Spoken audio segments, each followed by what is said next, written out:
In the previous class, we have seen that how the current loop as a magnetic dipole. Okay, now we are going to talk about that is the magnetic orbital dipole moment of a revolving electron. As we have already seen that when the current flows in a loop, that time it can behave as a magnet. Now here we are going to talk about that is it possible that we know in an atom, if suppose this is an atom, so obviously the electron will revolve around it. So we have assumed that electron is revolving around a nucleus of an atom. And this distance I called, this distance is my r. Okay. When the electron is revolving in a nucleus, it will revolve in an anti-clockwise direction. Okay.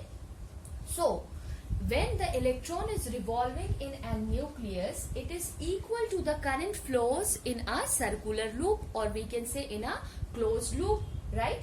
So, what we can consider that this tiny movement of, or we can say the tiny movement of this electron will also behave as a dipole, or it will also give a dipole movement in around an nucleus. So whenever an electron is revolving around a nucleus, it can also act as a dipole, or dipole movement we can obtain from it.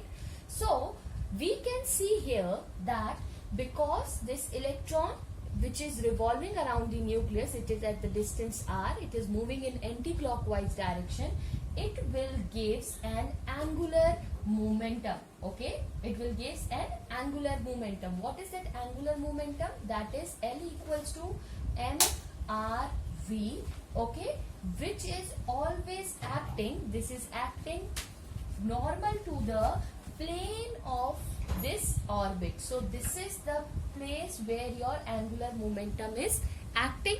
Okay, so what happens, we have come to know angular momentum is acting because of the revolving, means the electron is revolving around the nucleus. So we know L equals to mvr. So from this equation I can write here Vr is equals to L upon m. Let this be my equation 1. Okay, now if you will see here, the m is the mass of electron. Okay, and L is your angular momentum,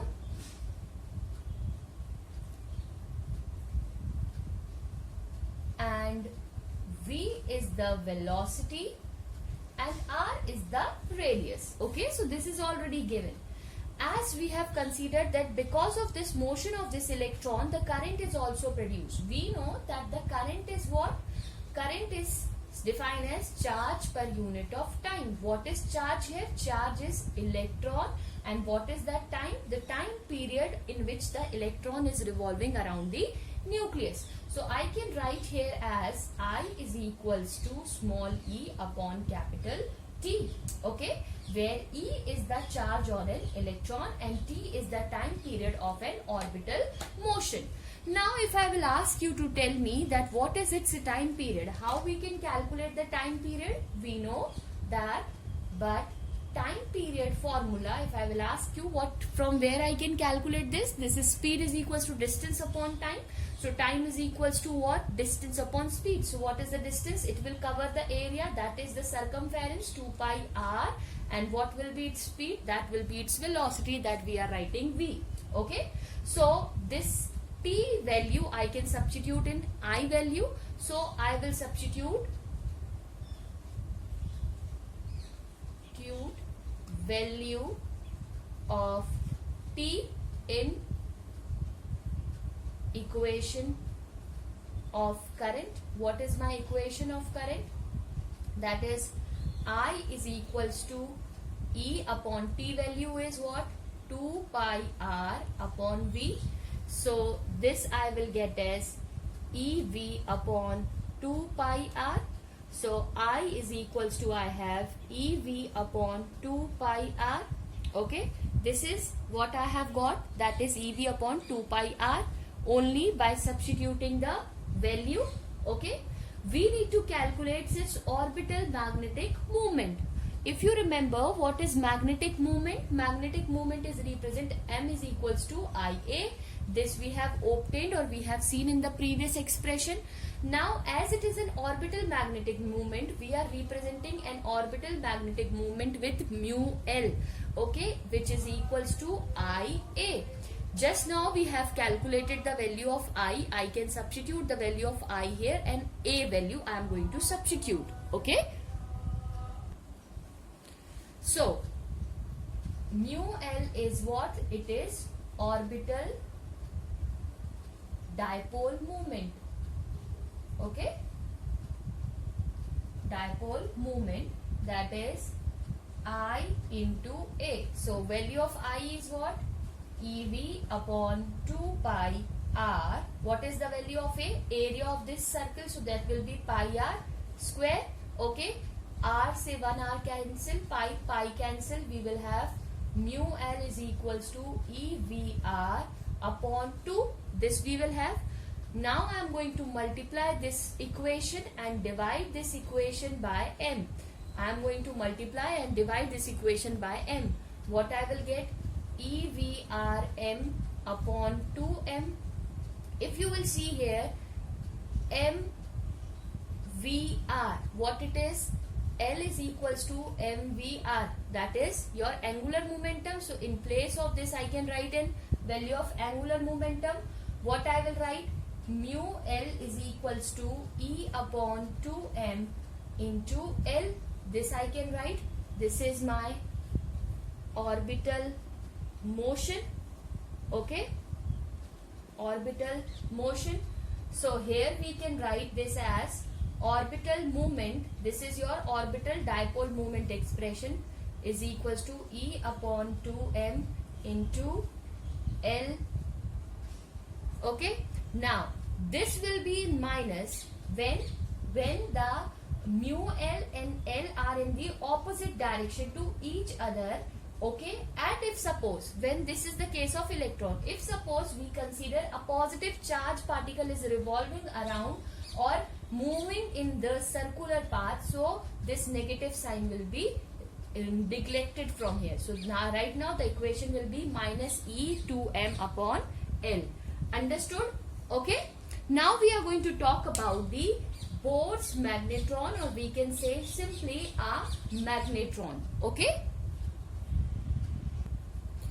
So this is the last expression. This we have obtained for our dipole, orbital dipole moment, that is E upon 2me. So what is the value of charge is 1.6 into 10 to the power minus 19, 2 into mass of an electron, that we already know, 9.1 into 10 to the power minus of 31, okay. After solving this you will get 8.8 into 10 to the power 10 Coulomb per kg. You will get Coulomb per kg, and this constant is known as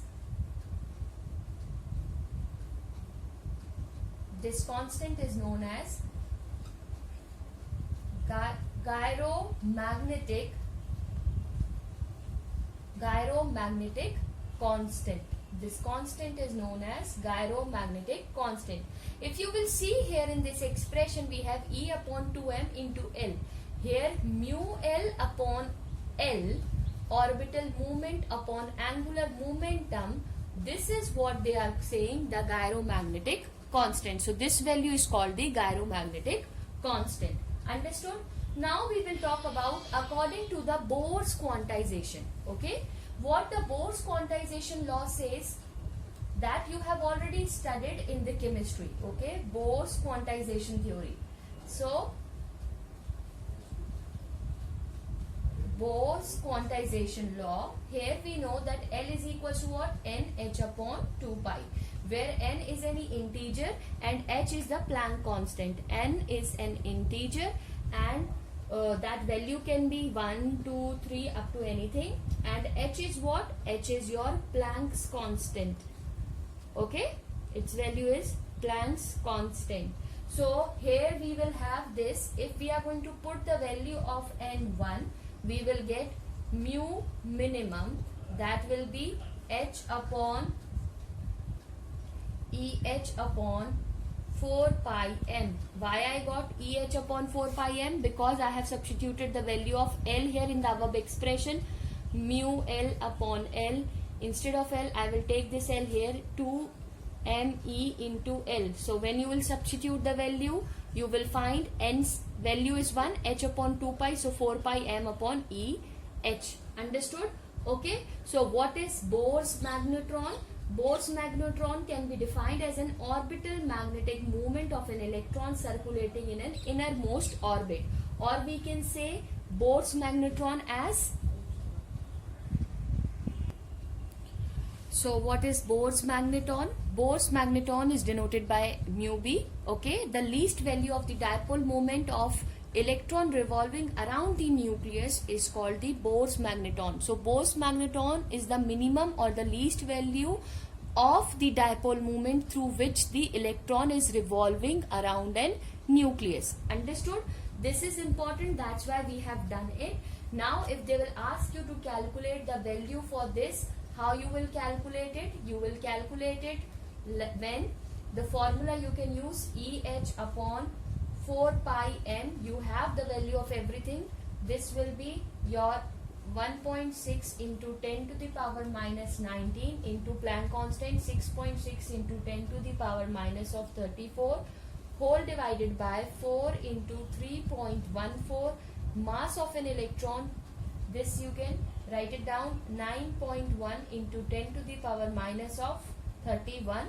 So answer will come 9.27 into 10 to the power minus 24 ampere per meter square. Okay, so this will be ampere meter square because this is orbital dipole moment. Thank you.